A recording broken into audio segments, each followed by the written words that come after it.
We are starting chopping season 2021 and I'm finished corn spraying. You guys are going to want to stay tuned.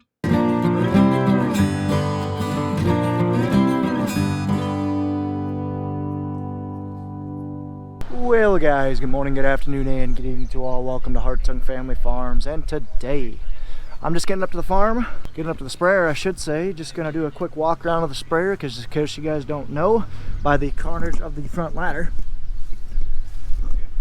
and card of this video because I got stuck last time I was up here yesterday afternoon. We'll go right back where I was and try to finish that field and not get stuck again. So I'm just gonna do a quick walk around the machine, start it up, let it warm up, and make sure nothing's broken. All right, so I'm back rolling. Right there is where I fell in. Yep. So we're gonna try and knock this out. Right there is where I got stuck.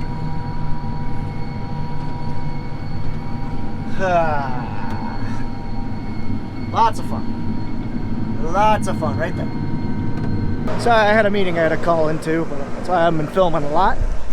Here's what I don't like. So we got corn coming up right here where the trench was sealed, where all this no-till ground was. But we got, where the trench is open, corn coming up, skip. Corn coming up, it's gonna be really spotty in this area. Not good at all. We need a rain to wash and cover this up, but it's still not gonna be good. But anyway, here's where I got stuck. Kind of see, what I was doing was, you can kind of see here's where Pat planted, and then 2 feet away from that is the sinkhole. So what I was trying to do, I was outlining this waterway. What I do is I basically go up the waterway, down, up, and then down. What I was trying to do is basically just go into the timber just a little bit to kind of cover up all this, or sorry, to cover this. That way when the sprayer comes up, I have a 50 feet of buffer. And I can just kind of back up and then go on my merry way. Well, when I tried to go into the sprayer, or into the timber a little bit, this was kind of a false bottom, or false floor. You can kind of see that?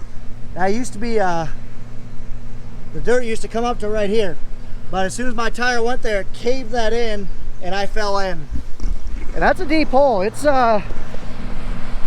4 feet-ish, and sprayers, especially when you're full, don't have a lot of torque. So what I did was, took about 15 minutes with the crescent wrench, and instead of having to be in a complete vertical hill I had to climb, I made it much more gradual. Kind of see right here, I just took a crescent wrench and beat on it, try to get it sloped out, and that ended up working. What I ended up having to do is I had to rock it to get momentum to get up there. So I just went as far forward as I could and rocked it to get up a little farther. Far forward this way, and then rocked it to get up, and I got up. And in the process, I broke my ladder somewhere right down there. But either way, I'm lucky, I'm out, we're good. So let's keep going. The quicker I get down here, the earlier I get help with chopping, probably.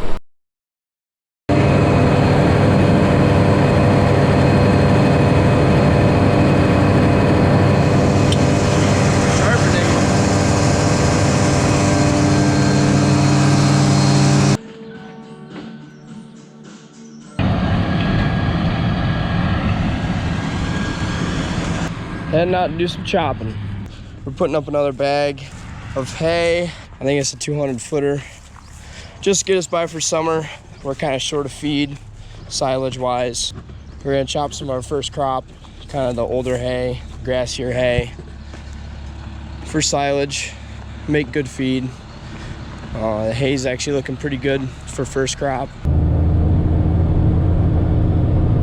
Rolling.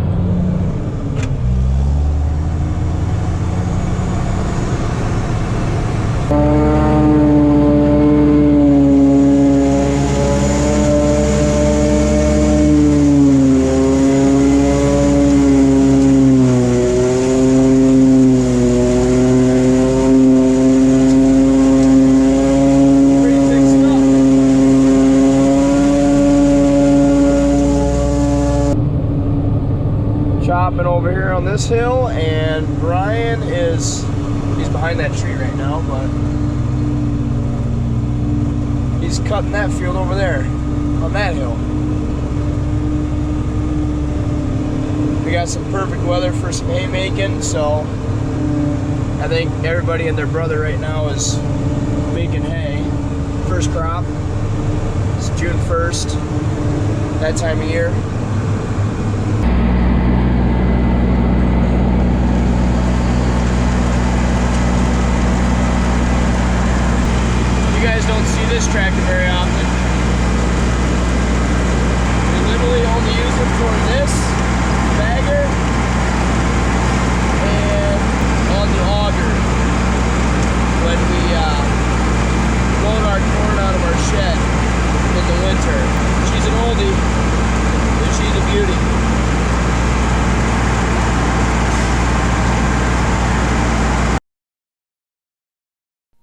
there's Brian cutting hay.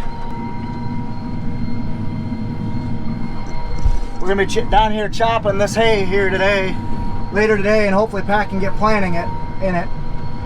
Because originally I forgot to kill off that hay earlier, and because of that the grass got up too much and we were kind of screwed. So we just had to make the hay, and then we'll spray it and plant it.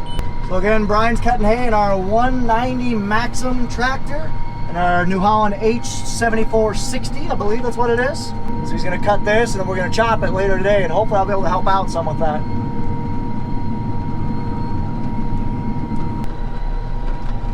There he is.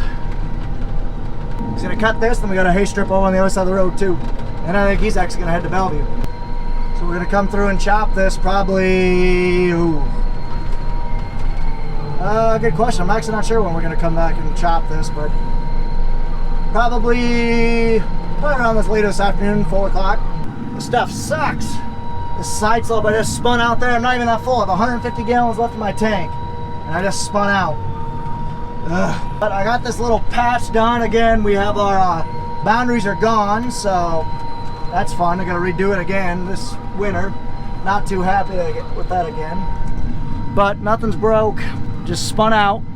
Gotta love these hills. So let's try this one now. This one's a little bit more gentle. I'm not sure what this guy's doing. He's got like he's got a nitrogen bar in his 3-point, and it's skipping every other row for a coulter. Interesting. I know there's studies out there that basically say, sorry if that mic thing's in the way, but that say that if you're side dressing your corn, you don't need to put it on every single row, just every other would work, but never seen anyone do that before. Interesting. I'm not sure what this guy's doing. He's got like he's got a nitrogen bar in his 3-point, and it's skipping every other row for a coulter. Interesting. I know there's studies out there that basically say, sorry if that mic thing's in the way, but that say that if you're side dressing your corn, you don't need to put it on every single row, just every other would work, but never seen anyone do that before. Interesting. So we're gonna head to the next field. I'm taking a long way around instead of running over beans. This field on the left is ours. It's a little 14-acre piece where I chainsawed and got poison ivy in. Card to that video right here. And I also chiseled. Card to that video after that. Corn starting to emerge, so it's gotta get sprayed. But unfortunately, I'm gonna do that one second, and to get to this next one, I gotta run over some beans. Oh well. Go ahead and fold it up, and then let's go load up. Oh, we're cooking with gas. Some of this stuff is some pretty decent running. Going 15, 16 mile an hour. Just looking at the ladder just really makes me mad. I mean, it's gonna be pretty easy to stick a crescent wrench on there, bend the leg that way, bend that leg that way, and get a new step. But still, not happy. There's that big old rock that was supposed to get picked up earlier. I know I tried picking it up on the side-by-side when I came here to map this field, and I just couldn't do it. That thing's beefy. But, so I'll have to make a GPS pin and make sure I remember it during harvest so we don't break a snoot, because that's a snoot breaker. This field has the boundaries in it, thankfully. I don't know what happened, but yeah, this field has the boundaries. Just about done with it, and we'll move on to the next one. I don't think I want to take my boom and try and attack that stump pile. Those are some big stumps. You can definitely roll the corn down here, that's for sure. 40 acres down on this piece, then I got another 14 probably. And then we'll head up on top of the hill and fill up again. And I think I got 2 more loads left, and I'll be done with the floater tires probably. Actually, yeah, that's probably what's gonna happen. I'll be done with the floater tires, and hopefully tomorrow they can get the skinnies on, that way Saturday I can come up and start spraying some road corn. Because we only run floater tires on until the corn's up, which I shouldn't be running right now. That's why I'm running across the rows, but it's hurting the corn, but we gotta do what we gotta do. So if we don't spray it now, this corn's gonna be about 6 inches tall by the end of the weekend with the amount of heat we're gonna have. Just about finished up. That one this field's gonna be right around 15.5 acres, so I did right around 55 acres down here. Good thing I dropped my rates. What I ended up doing, I normally spray at 15 gallon an acre. I dropped my rate to 14 just because on 15 gallons an acre with an 800 gallon tank, I can only get 53 acres. But with a 14 gallon an acre rate, I can get about 60. So it works out. I wish we sprayed at 12.5, which is what a lot of people spray at, but not my pig, not my farm. So just finished up there. That's what the field looks like. It's a big old triangle. So let's go ahead and get over there, fold up, and head out. And everybody's cutting hay. This guy's with an open station, factory kind of open cab.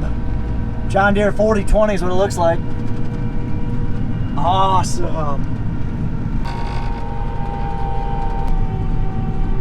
Yeah, here he is. It looks like a 6 Coulter bar on a 8530 Magnum, maybe? Cool. You guys notice anything different about this field? It's a long field called South Cross. You guys notice anything at all? Comment down below if you guys get this. I will be very impressed. You guys are super fans if you are. There used to be a massive cross in this field. We actually had them move it. So I believe over there where they took it out. I'm honestly not sure what the story is behind it or the reasoning, but I know it was a big pain in the butt to farm this field because it was right here. It was only 60 feet wide, so now I can just come in here and buzz through and spray it. Cross is out. Now let's get moving. Also, I have my lunch from Rhonda. Thanks, Rhonda. Well, I was wondering why Brian quit, but I think I see why. That tire's flat. Uh-oh. Like, off the bead flat. Rut row, indeed. That is no bueno. Oh, got the right boom snagged in a little bit of trees. That last little piece I did was so dang rolly, the boom just could not keep up. Basically, I had like a free floating harness. Must got ripped off. All it is just... I gotta get some zip ties. Zip ties got ripped off, but basically all it is just a can terminator harness. Should be good, nothing wrong. But other than Brian's tractor's broke. Let's go, let's keep going. Lucky I'm 6'5". I don't need that bottom step. One bright thing about having long legs. See how rolling this is? It doesn't look that bad, but those suckers are steep. Makes your boom get up in the air really easily. Like this, right there. Get down. I need 2 hands. Feast, Rhonda gave me a feast. We got mac salad, chips, a couple sandwiches, a Butterfinger. Man, I'm getting spoiled. Good thing I had some auto steer lines that I can use it or eat it. So I had 2 sandwiches, Pringles, sour cream, and I think it was like cheddar cheese or something like that. A Butterfinger and mac salad. Haven't had the mac salad yet, but oh, this was perfect because I was hungry. And I'm on the long roast or longer-ish roast, so I can eat while I'm spraying. Just filled up. I put 300 gallons in because I want to basically empty out, because I got what I estimate is 15 acres left in this field I'm on right now, and then 4 acres down at a piece by the school in Elvira. So I want to be completely emptied out after that because we're going to be switching recipes, because after that, that's it for pre-emerged corn, or at least the pre-emerged recipe.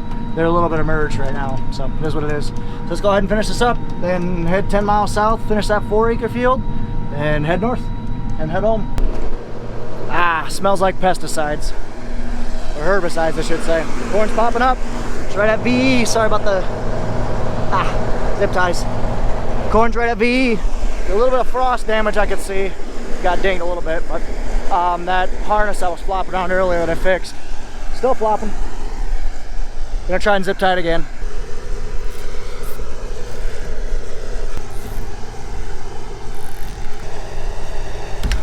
Always cut towards you. That's what you do, right?